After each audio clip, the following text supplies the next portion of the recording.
안녕하세요, 여러분. 오늘은 최근에 발생한 명태균 사태와 관련하여 국민의힘 당사에 대한 검찰의 압수수색 소식에 대해 자세히 이야기해 보겠습니다. 이 사건은 현재 정치권에서 큰 화제가 되고 있으며 여러 정치인과의 연관성 때문에 더욱 주목받고 있습니다. 오늘 오전 검찰은 국민의힘 당사에 대해 전격적으로 압수수색을 진행했습니다. 이 압수수색의 주요 목적은 명태균과 관련된 여러 정치인들의 여론조사 의뢰 및대가 수수 여부를 확인하기 위함입니다. 현재 창원지검이 이 사건을 주도하고 있으며 검찰은 명태균이 여론조사를 의뢰하고 대가를 수수했는지에 대한 증거를 확보하기 위해 압수수색을 단행한 것으로 보입니다. 명태균은 정치 브로커로 불리며 이준석, 김종인, 오세훈, 윤석열 대통령 부부 등 여러 정치인들과의 연관성이 거론되고 있습니다. 검찰은 명태균의 진술을 통해 이들과의 거래 여부를 조사하고 있으며 여론조사와 관련된 조작 여부도 확인하고 있습니다. 특히 명태균이 여러 정치인과의 카카오톡 대화에서 어떤 내용이 오갔는지를 분석하고 있는 상황입니다. 여론조사 의뢰와 관련하여 명태균이 특정 정치인들에게 유리한 방향으로 조작을 했는지에 대한 의혹이 제기되고 있습니다. 이러한 의혹은 정치권에서 큰 파장을 일으키고 있으며 명태균이 여론조사를 의뢰한 정치인들 간의 관계가 더욱 복잡하게 얽혀있는 것으로 보입니다.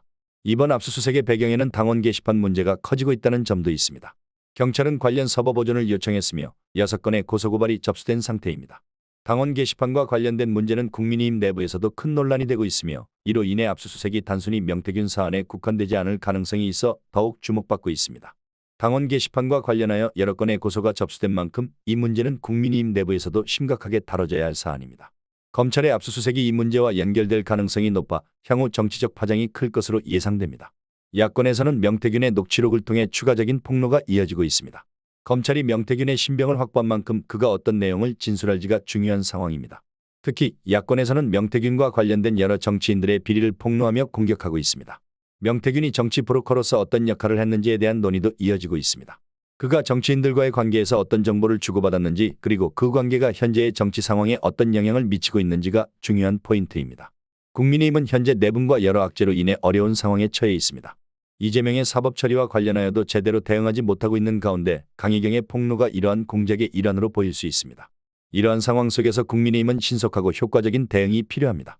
국민의힘 내부에서는 명태균 사건과 관련하여 서로 다른 입장을 보이고 있습니다. 당 지도부와 의원들 간의 갈등이 심화되고 있으며 이로 인해 당의 통합이 어려워질 수 있습니다. 명태균 사건은 국민의힘에게 새로운 내관 태풍이 되고 있으며 정치적 압박이 계속되고 있습니다. 이러한 상황 속에서 국민의힘은 신속하고 효과적인 대응이 필요합니다. 앞으로의 전개가 어떻게 될지 계속해서 주목해야 할 것입니다. 여러분, 오늘의 소식은 여기까지입니다.